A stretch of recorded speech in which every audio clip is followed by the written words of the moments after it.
বিসমিল্লাহিররহমানিররহিম।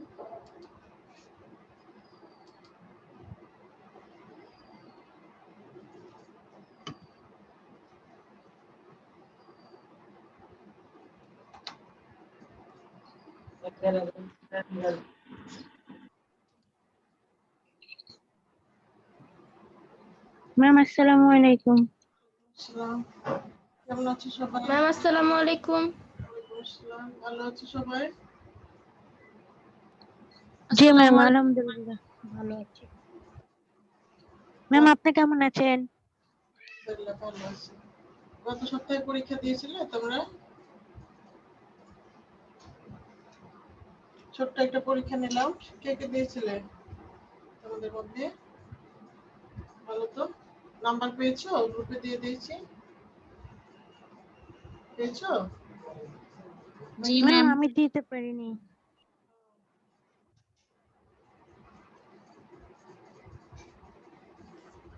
আচ্ছা, আমরা ভূগোল দ্বিতীয় পত্র পড়ছিলাম, কৃষি অধ্যায়।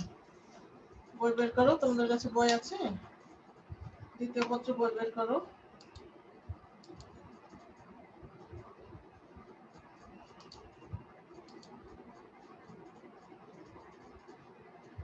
দ্বিতীয় পত্র বইটা বের করো।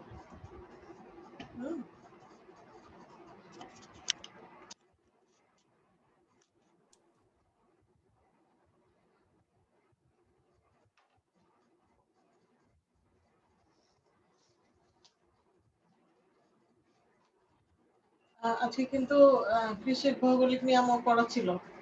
কার কার মনে আছে বলো? কৃষির ভৌগোলিক নিয়ামক তোমাদের কাছে শুনতে চেয়েছিলাম, মনে আছে? কৃষির ভৌগোলিক নিয়ামক আমাকে শোনাও। কে শোনাবে প্রথমে?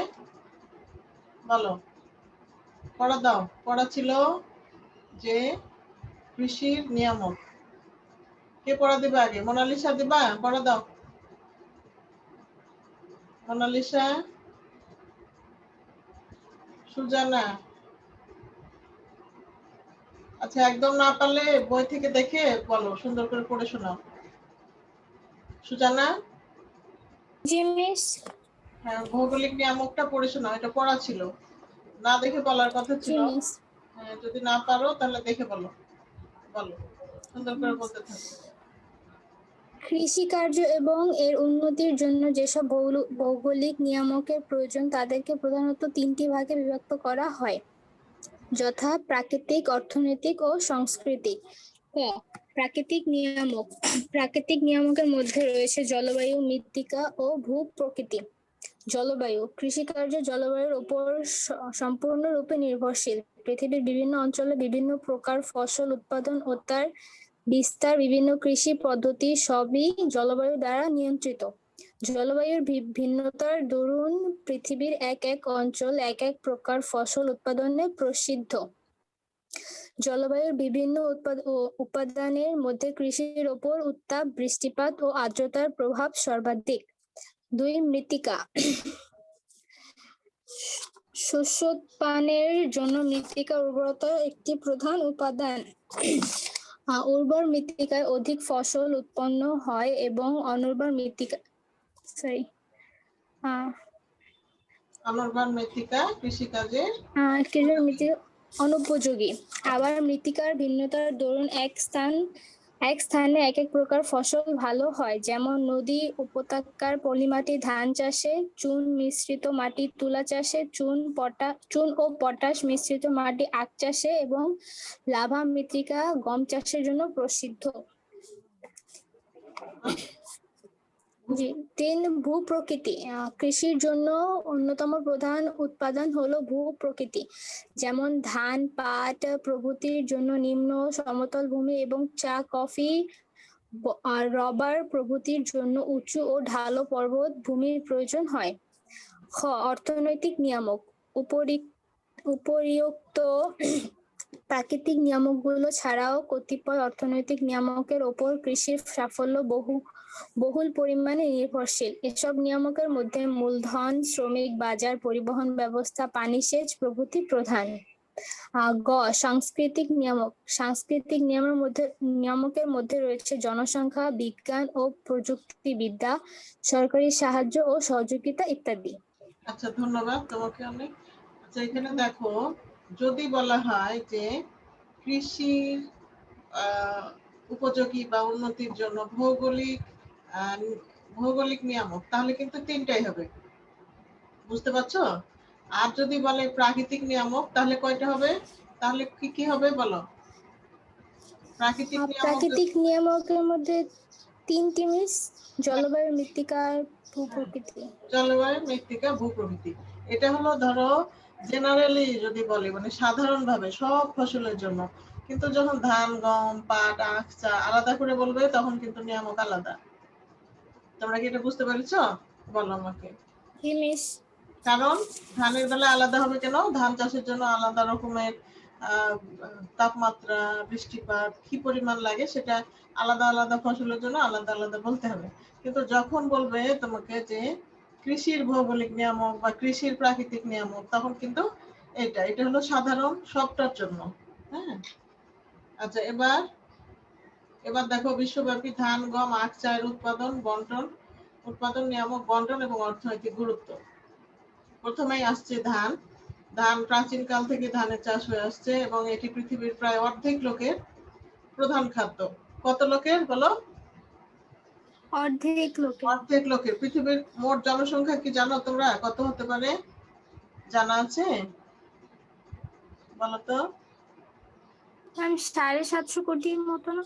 হ্যাঁ হ্যাঁ, ঠিকই বলেছো, প্রায় 750 কোটি। আচ্ছা, 800 কোটি যদি ধরো পূর্ণ সংখ্যায়, তাহলে 400 কোটি মানুষের প্রধান খাদ্য হলো ভাত। তাহলে ধান কিন্তু সরাসরি খাদ্য হিসেবে ব্যবহার করা যায় না। এটা কি করতে হয়? খোসা ছাড়িয়ে চাল প্রস্তুত করা হয়। তোমরা কি চাল তৈরি করতে দেখেছো গ্রামে? চাল কিভাবে তৈরি করে? জি ম্যাম, অনেক আগে দেখেছি। বলো তো কেমন করে, শুনি তোমাদের কাছে, বলো তো। ম্যাম, প্রথমে ধানটা সেদ্ধ করে, হ্যাঁ হ্যাঁ, তারপর এটা কড়া রোদে শুকায়, তারপর মেশিনের সাহায্যে ধানটা বা যে ঢেকির সাহায্যে ছোলাটা আলাদা করে। হ্যাঁ হ্যাঁ, এটা আবার আমরাও দেখেছি ছোটবেলা গ্রামে। ধান সিদ্ধ করে পানিতে ভিজিয়ে রাখে। এরকম কি দেখেছো? পানিতে ভেজায় সিদ্ধ। জি মিস। হ্যাঁ, পানিতে ভিজিয়ে রাখে যাতে ওটা আরো বেশি শক্ত হয় আর কি, চালটা। হ্যাঁ, নাহলে চট করে ভাত রান্নার সময় বেশি তাপ নেয় না। যদি ভালো করে সিদ্ধ করতে হয়, 2 সিদ্ধ বলে এটাকে। সিদ্ধ করে নিয়ে কি করে জানো? পানিতে ভেজায়। পানিতে ভিজিয়ে রাখে 1 দিন বা 2 দিন। তারপর আবার সিদ্ধ করে তারপরে ধানটাকে শুকায় রোদে। ভালোভাবে শুকিয়ে এটা চালের ধান ফোটানো মেশিন আছে, সেখানে আরো আগে ঢেকিতে ওই খোসা ছাড়াতো। তার ঢেকি ছাটা চাল আবার অনেক ভালো স্বাস্থ্যের জন্য, বুঝছো? ভিটামিন B12 থাকে, বি কমপ্লেক্স, যেটা অন্য কিছুতে কম পাওয়া যায়। আর এখন তো চালগুলো, ধরো মোটা চালগুলোকে মেশিনের সাহায্যে চিকন করে ফেলে, ওর মানে স্তর তুলে ফেলে, একবারে কিছু থাকে না চালে। তারপরে বিভিন্ন কেমিক্যাল মিশিয়ে চালগুলোকে সাদা করে, বুঝছো? এগুলো যদিও অনেক ক্ষতিকর, তা মানুষে বোঝে না। যা হোক, আতপ চাল যেটা, ওটা আবার সিদ্ধ করে না। হ্যাঁ, ওটা সরাসরি ধানটা খোসা ছাড়িয়ে আটা করে ফেলে। আচ্ছা, পৃথিবীর প্রায় সব অঞ্চলে ধানের চাষ হয়, তবে দক্ষিণ পূর্ব এশিয়া ও পূর্ব এশিয়ার মৌসুমী জলবায়ু অঞ্চলে পৃথিবীর অধিক ধান উৎপন্ন হয়ে থাকে। আমরা মৌসুমী জলবায়ু পড়েছি। মৌসুমী জলবায়ু হলো মূলত ভারতীয় উপমহাদেশ, বাংলাদেশ, মায়ানমারের কিছু অংশ, দক্ষিণ পূর্ব এশিয়া। এইখানে মৌসুমী জলবায়ু, তার মানে এই যে শীতকালে বৃষ্টিহীন আর বর্ষাকালে বৃষ্টি বেশি, এরকম আবহাওয়া জলবায়ুতে ধান ভালো হয়। ধানের বৈজ্ঞানিক নাম হলো অরিজা স্যাটিভা। বলো কি নাম? বলো। অরিজা স্যাটিভা। হ্যাঁ, অরিজা স্যাটিভা, বানান সহ মনে রাখবা। হ্যাঁ, স্পেলিং সহ। সমগ্র পৃথিবীতে ইন্ডিকা ও জাপানিকা নামে 2 শ্রেণীর ধানের চাষ করা হয়। একটা হলো ইন্ডিয়ানের মতো, একটা হলো জাপানিজদের মতো, প্রধান দুইটা ভাগ বলা হচ্ছে। আচ্ছা তোমরা সবাই আছো? কয়জন আছো দেখি তো আমি, আজকে তো কম মনে হচ্ছে। ও মাত্র 6 জন আছো? আল্লাহ, কি অবস্থা! কে কে আছো দেখি? ইশরাত জাহান, মৌ, ঐশী দাস, মোনালিসা, ওয়ারিন, সুজানা। ও, তোমরা দিন দিন যে সংখ্যা কমেই গেল অনেক। কেন বলো তো? তোমাদের ক্লাস করতে ভালো লাগে না নাকি? বলো তো কারণ, কি কারণ বাবা? ক্লাস করো না কেন?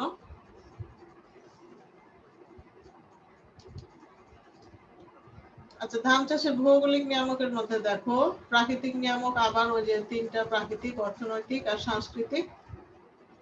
তার মধ্যে এটা যে এই জিনিসটা খেয়াল করবা, ভৌগোলিক নিয়ামক বললে তিনটাই দেবা, আর যদি বলে প্রাকৃতিক নিয়ামক তাহলে হলো জলবায়ু আর মৃত্তিকা। ধানের ক্ষেত্রে জলবায়ু আর মৃত্তিকা। তো ধান চাষে জলবায়ু খুব গুরুত্বপূর্ণ ভূমিকা রাখে, এবং ধান উষ্ণ আর্দ্র অঞ্চলের ফসল। উষ্ণ আর্দ্র মানে, উষ্ণ মানে গরম এলাকা, আর্দ্র মানে বৃষ্টিপাত যুক্ত এলাকা। বৃষ্টিপাত এবং উত্তাপ এ দুটি জলবায়ুর প্রধান উপাদান। হ্যাঁ, আর এই উপাদান দুটির উপর নির্ভর করে ধান চাষ। 100 থেকে 200 সেন্টিমিটার বৃষ্টিপাত লাগে। ধানের জন্য কত লাগে বৃষ্টিপাত বলো তোমরা আমার সাথে একটু বলো। 100 থেকে 250 সেন্টিমিটার। হ্যাঁ, বৃষ্টিপাত লাগে। আর তাপমাত্রা লাগে 18 থেকে 27 ডিগ্রি। এক কাজ করো তো তোমরা, একটু খাতা পেন্সিল লাও, খাতা কলম লাও তো, এটা ছক করে আমরা পড়বো বিভিন্ন এই যে ফসলগুলার কোনটার জন্য কত লাগে একটু ছক করে পড়বো। একটু খাতা কলম লাও, একটা ছক বানাই আমরা। বের করেছো সবাই ছক? খাতা কলম নিয়েছো? জি মিস। হ্যাঁ, এরকম একটা ছক বানাও, আমাকে দেখো, বোর্ডটা দেখায় আমি বড় করে।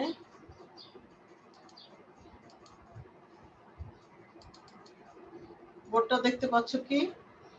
পাচ্ছ? জি ম্যাম। এবার এরকম একটা ছক বানাও তো দেখি।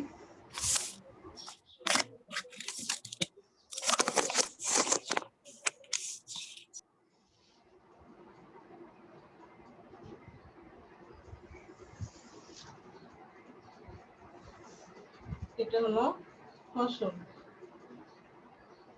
ফসল প্রথমে আসছে 1 নম্বরে হলো ধান। ধান, ধানের জন্য এখানে প্রথমে দাও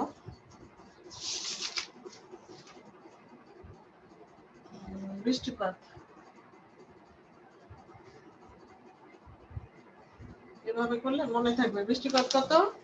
100 থেকে 250 সেন্টিমিটার। 100 থেকে 250 সেন্টিমিটার। এরপরে হলো তাপমাত্রা, এখানে লেখো তাপমাত্রা। তাপমাত্রা লাগে কত?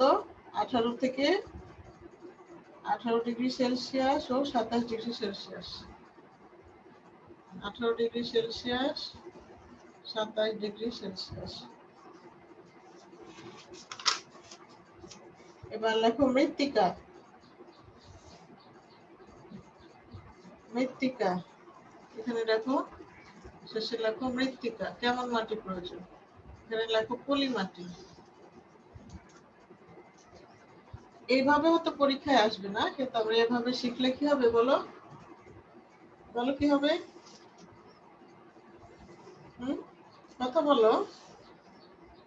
জি মিস। এইভাবে শিখলে কি হবে, কি সুবিধা হবে? মনে থাকবে। মনে থাকবে। হ্যাঁ, ধানের পরে কি আছে দেখো তো, ধানের পরে কোন ফসল?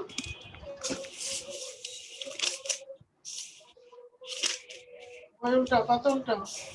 আজকে শুধু নিয়ামক গুলো করবো আমরা। হ্যাঁ, নিয়ামক গুলো করবো। ধানের পরে হচ্ছে গম। গমের নিয়ামক বের করো। আমার বইয়ে 91-92 পৃষ্ঠা। তোমাদের বইয়ে মিস 118 পেজ। হ্যাঁ, ধানের পরে এবার লেখো গম। এখানে লেখো গম। গমের জন্য বৃষ্টিপাত কত দরকার? 30 থেকে 100 সেন্টিমিটার, 30 থেকে 100 সেন্টিমিটার।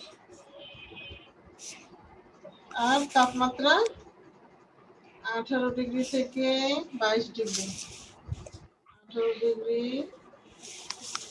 সেলসিয়াস থেকে 22 ডিগ্রি সেলসিয়াস। মাটি কেমন লাগে? মৃত্তিকা দোআঁশ মাটি,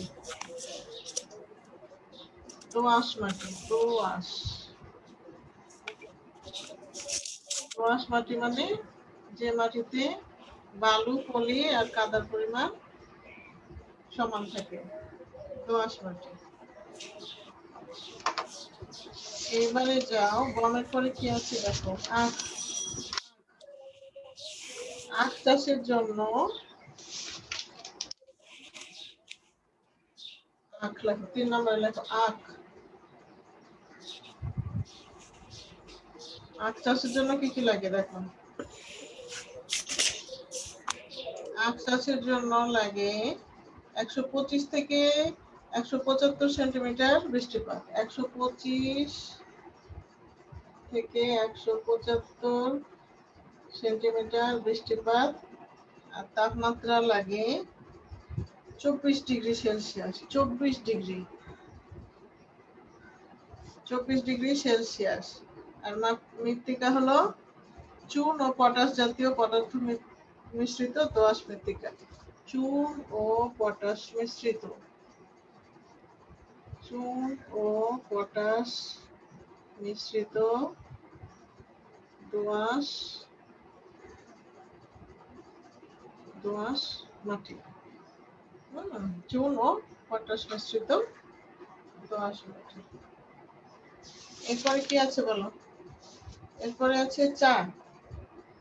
চার জন্য বৃষ্টিপাত কত প্রয়োজন বলো, বলো তোমাদের বই থেকে বলো তো। 203 থেকে 254 সেন্টিমিটার বৃষ্টিপাত। হ্যাঁ, 203 থেকে 204। 4 নম্বর হলো চা, 203 থেকে 254। তাপমাত্রা কত? 23 থেকে 28 ডিগ্রি সেলসিয়াস। 23 ডিগ্রি থেকে 23 ডিগ্রি সেলসিয়াস থেকে 28 ডিগ্রি সেলসিয়াস,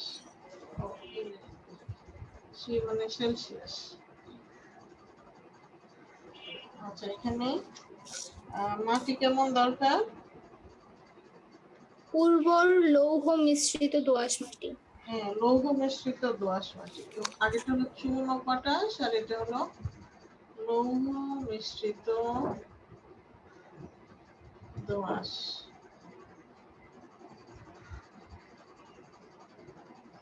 আর কোন ফসল আছে কি দেখো তো। না, এই 4টা ফসল আমাদেরকে খুব ভালোভাবে শিখতে হবে। কারণ কারণ কি বলো, এক অধ্যায় থেকে 3টা প্রশ্ন আসার সম্ভাবনা আছে। তাহলে কোনো কিছু বাদ দেওয়া যাবে বলো? না মিস। না, বাদ দেওয়া যাবে না। এবার তাহলে আমাকে, তোমরা কয়জন আছো? 6 জন। 6 জন একজন একজন করে বলে শোনো, আমি একজন করে ডাক দেবো, সে বলবে। আমরা এটা এখন এই ক্লাসেই শিখে ফেলবো, কোনটার জন্য বৃষ্টিপাত কত লাগে, কোন ফসলের জন্য তাপমাত্রা কত লাগে, মাটি কত লাগে। এটা শিখে ফেললে বলো তো কি কি উপকার হবে। এক হলো বহু নির্বাচনীতে থাকে যে এই ফসলটা চাষের জন্য কত সেন্টিমিটার বৃষ্টি দরকার, থাকে না বলো? আবার জি মিস। জ্ঞানমূলকে থাকে, আবার সৃজনশীলও লাগবে। হ্যাঁ, তাহলে আমাদের এটা পড়লে এই 4টা ফসল আমরা নিয়মটা একসাথে পড়ে ফেলবো এভাবে। প্রথমে বলবে মৌ, বলো মৌ, আনমিউট করো মৌ। জি ম্যাম। হ্যাঁ, ধানের জন্য বৃষ্টিপাত, তাপমাত্রা আর মৃত্তিকা বলো কেমন লাগে, কি কি লাগে? ম্যাম বৃষ্টিপাত হচ্ছে 100 থেকে 250 সেন্টিমিটার, আর মৃত্তিকা যা প্রয়োজন হয় পলি মাটি। তাপমাত্রা 18 ডিগ্রি সেলসিয়াস থেকে 27 ডিগ্রি সেলসিয়াস পর্যন্ত তাপমাত্রা প্রয়োজন হয় ধানের ক্ষেত্রে। Thank you. তাজরিনা আক্তার বলো এরপর। তাজরিনা, তুমি গম বলো, গমের জন্য কি পরিমাণ বৃষ্টিপাত, তাপমাত্রা এবং মাটি লাগে কি ধরনের বলো? গমের জন্য বৃষ্টিপাত হচ্ছে 30 থেকে 100 সেন্টিমিটার পর্যন্ত, তাপমাত্রা হচ্ছে 18 ডিগ্রি সেলসিয়াস থেকে 22 ডিগ্রি সেলসিয়াস পর্যন্ত, আর মৃত্তিকা হচ্ছে দোআঁশ মাটি। দোআঁশ মাটি বলতে আমরা কি বুঝি? দোআঁশ মাটি কি কেমন? বালু, পলি ও কাদার দুটাই সমান। হ্যাঁ অনুপাতটা সমান থাকে। হ্যাঁ বালু খানিকটা বালুও থাকবে, পলি থাকবে, কাদা। আচ্ছা ধরো এই যে যেগুলো বালু মাটি একদম সমুদ্র তীরে বা নদী পাড়ে, ওগুলো কিন্তু বালির পরিমাণ বেশি। হ্যাঁ বালু মাটি বলে। আর দোআঁশ হলো সবগুলোর পরিমাণ সমান থাকবে। আচ্ছা এবার বলো, তাজরিনার পরে আছে মোনালিসা। মোনালিসা আনমিউট করো। মোনালিসা জি ম্যাম। তুমি আখ সম্পর্কে বলো। আখ উৎপাদনের জন্য কি কি নিয়ামক লাগবে? কত বৃষ্টিপাত, কত বৃষ্টিপাত, তাপমাত্রা আর মৃত্তিকা লাগে। বৃষ্টিপাতের পরিমাণ হচ্ছে 125 থেকে 175 সেন্টিমিটার, আর তাপমাত্রা 24 ডিগ্রি সেলসিয়াস, আর মৃত্তিকা হচ্ছে চুন ও পটাশ মিশ্রিত দোআঁশ মাটি। হ্যাঁ এবার অরিন হোসেন বলো। অরিন হোসেন, অরিন হোসেন তুমি চা সম্পর্কে বলো। চা, চায়ের জন্য বৃষ্টিপাত, তাপমাত্রা এবং মৃত্তিকা। অরিন, অরিন হোসেন কথা বলো। অরিন তুমি কি ক্লাসে নাই, জয়েন করে চলে গেছো? আমি কিন্তু যাদের সাথে কথা বলবে না তাদের উপস্থিতি দেব না। হ্যাঁ অনেকে কি করে জয়েন করে নাই, সেরকম করলে হবে না। আমার সাথে কথা বলতে হবে, পড়া দেখতে হবে, এই জন্য তো আমরা জুম ক্লাস করছি না। বলো অরিন, তাহলে অরিনকে পেলাম না কিন্তু। সুজানা তো কথা বলেছে। ঐশী দাস বলো। ঐশী দাস, ঐশী জি ম্যাম। চা সম্পর্কে বলো। চা চাষের ভৌগোলিক নিয়ামক, বৃষ্টিপাত কত, তাপমাত্রা কত এবং মাটির ধরন কিরকম? চায়ের জন্য মিস 203 থেকে 254 সেন্টিমিটার হচ্ছে বৃষ্টিপাত, এবং 23 ডিগ্রি সেলসিয়াস হতে 28 ডিগ্রি সেলসিয়াস 23 ডিগ্রি সেলসিয়াস হতে 28 ডিগ্রি সেলসিয়াস পর্যন্ত হচ্ছে তাপমাত্রা, এবং মৃত্তিকা হচ্ছে উর্বর লৌহ মিশ্রিত দোআঁশ মাটি। হ্যাঁ ঠিক আছে, ধন্যবাদ। তাহলে দেখো যে এইভাবে ছক করে যদি আমরা পড়ি তাহলে একটার সাথে একটা মিলে যাবে না, নাকি বলো তো? তোমরা কি এই ছকটা খাতার মধ্যে করেছো এখন? বলো তো আমাকে, সবাই করেছো ছকটা খাতায়? জি ম্যাম। হ্যাঁ এভাবে করাতে সুবিধা হয়েছে নাকি হয় নাই বলো তো? বলো সুবিধা হয়েছে না? জি ম্যাম। হ্যাঁ এভাবে কি পরীক্ষায় লেখা যাবে? না এইভাবে লেখা যাবে না, লিখতে হবে একটু বিস্তারিত। যেমন যেমন ধরো ধানেরটাই যখন আমি লিখবো তখন বিস্তারিত লিখবো, কিন্তু মূল যে বিষয়টা এখানে সহজে মনে থাকবে। আমার যদি কি পরিমাণ লাগে পরিমাণটা থাকলে আমি লিখতে পারবো। যেমন ধরো ধানের যখন জলবায়ু লিখবো আমরা তখন কি লিখবো? শুধু এটুকু লিখে দিলে হবে না, আরেকটু লিখতে হবে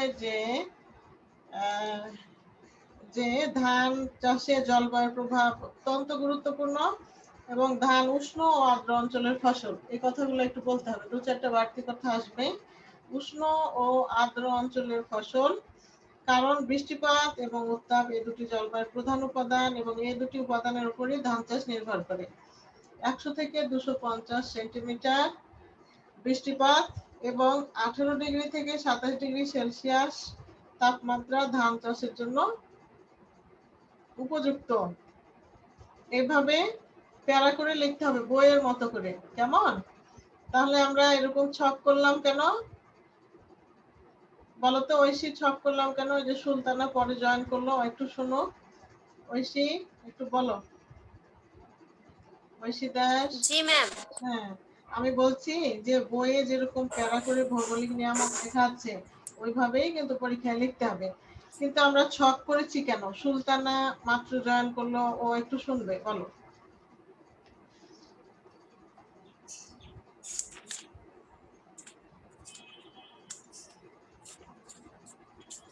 আচ্ছা সুলতানা তুমি কোনটা সম্পর্কে বলবো?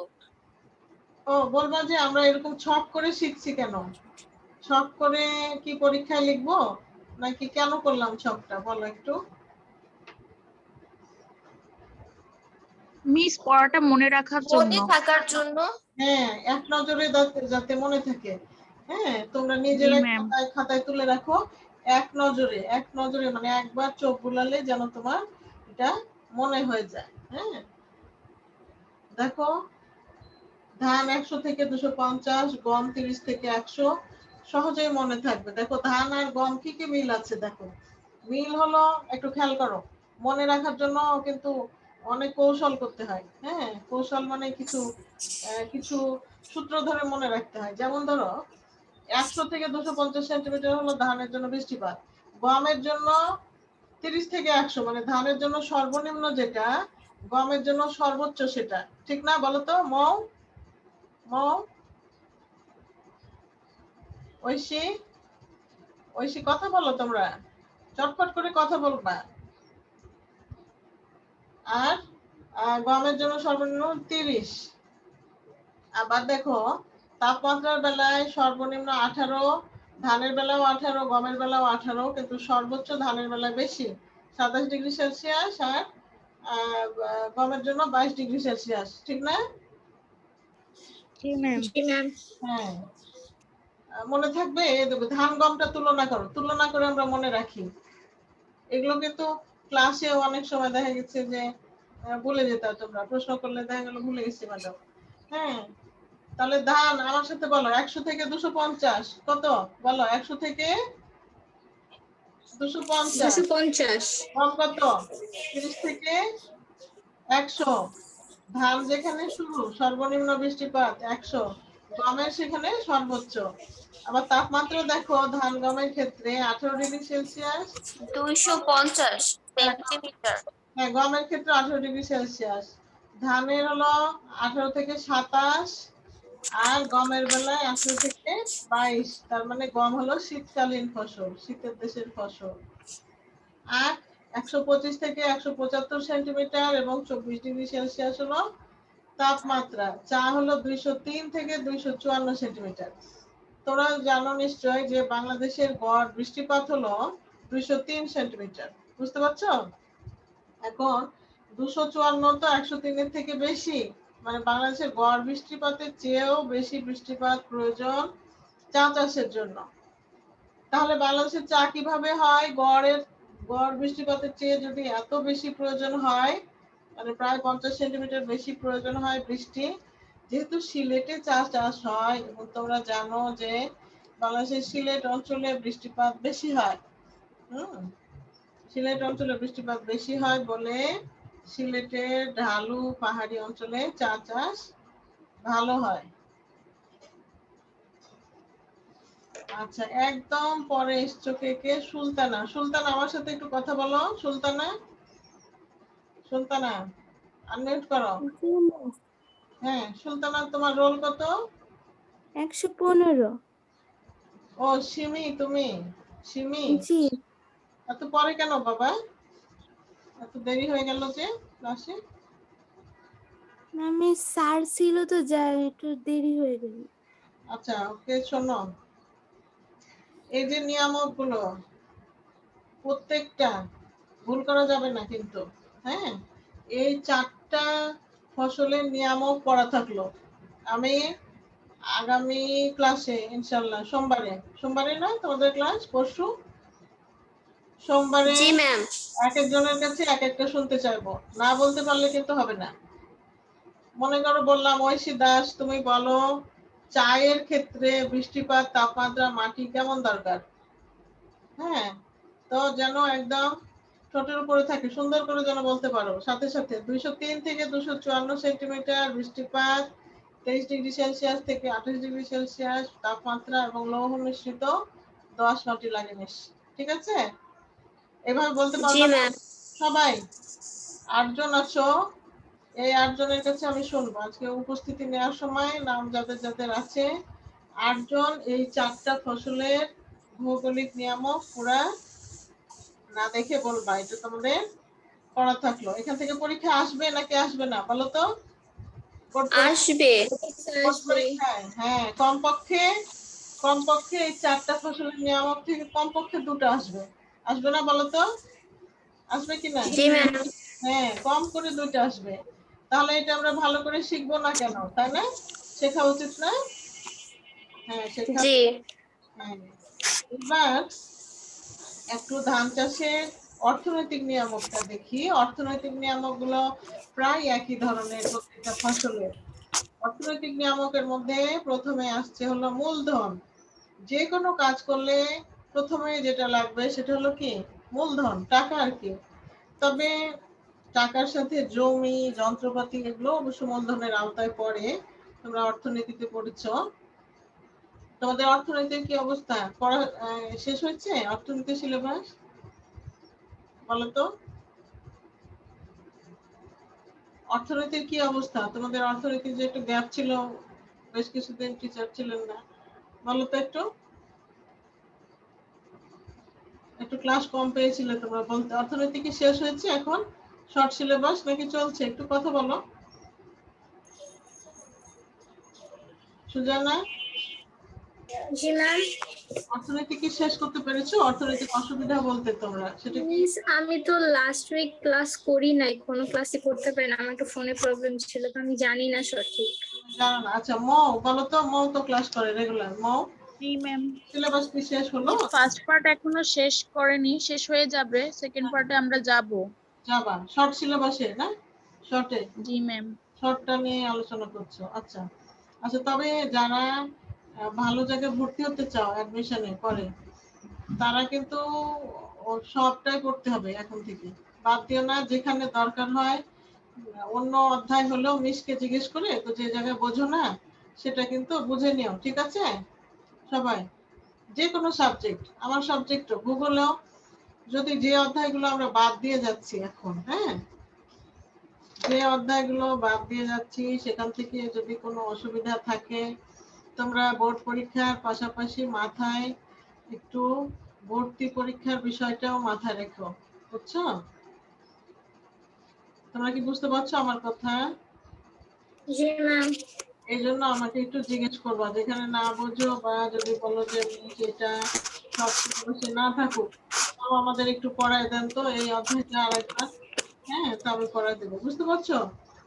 অন্য গুলা পরীক্ষার জন্য এই শর্ট সিলেবাস তো ভালো করে পড়বাই, আবার অ্যাডমিশনের জন্য একটু আগে তো সম্পূর্ণটাই পড়া হয়েছে তোমাদের, সেখান থেকে কোনো অসুবিধা থাকলে আমাকে বলবে।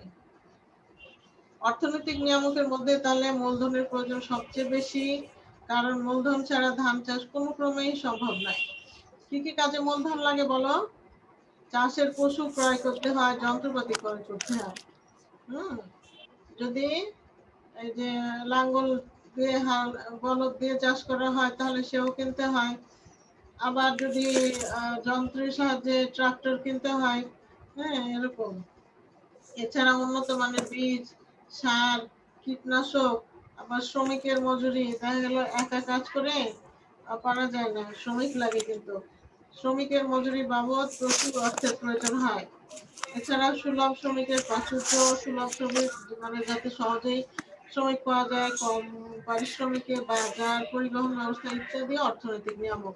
তাহলে দেখো এখানে কিন্তু কোনো যে বৃষ্টিপাত বা তাপমাত্রার মতো কোনো সংখ্যাবাচক নাই, সংখ্যাবাচক তথ্য নাই। সাংস্কৃতিক নিয়ামকের মধ্যে রয়েছে উচ্চ ফলনশীল বীজ, সার, কীটনাশক এবং সরকারি উদ্যোগের সহায়তা। অনেক সময় সরকার সাহায্য করে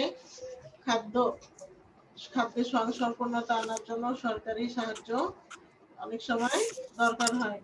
দেখা যায় সার আমদানি করতে হয় বেশি দামে, তখন সরকার কিছু ভর্তুকি দেয়। ভর্তুকি হলো ধরো মনে করো 200 টাকা কেজি দরে সার কেনা হলো, ধরো একটা একক, তাহলে 100 টাকা দরে কৃষকদের দেওয়া হয়, বাকি 100 টাকা সরকার দেয়।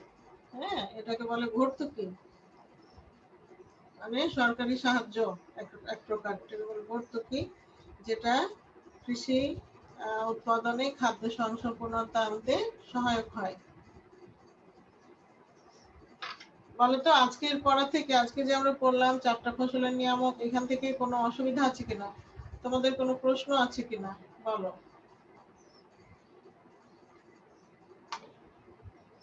এখন আমি তোমাদের রোল কলটা করি।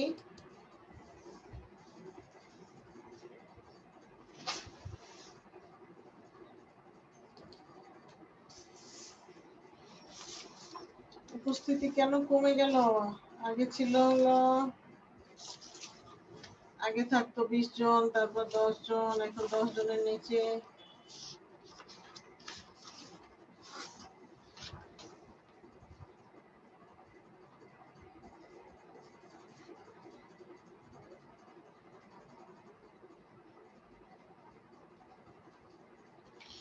বলো 1 থেকে 10 কেউ আছে? নাই। 1 থেকে 10 এর কি হবে? হ্যাঁ, 111 আছে। ইতি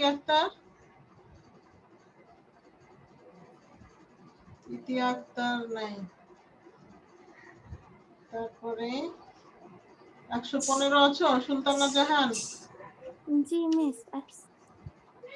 আচ্ছা, এরপর কে আর? অরিন হোসেন আছো? অরিন হোসেন কথা বলো। অরিন হোসেন কথা বলো। আচ্ছা, কথা না বললে কি প্রেজেন্ট দেওয়া উচিত? তোমাদের কি মনে হয় বলো? আমি কিভাবে বুঝবো যে সে আছে? বলো তো, অরিন হোসেন আছে কিনা কেউ কি বলতে পারো?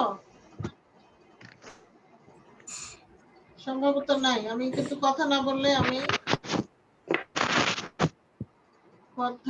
বললে প্রেজেন্ট দেব না। কারণ জয়েন করে তুমি চলে গেলা, কি লাভ হলো?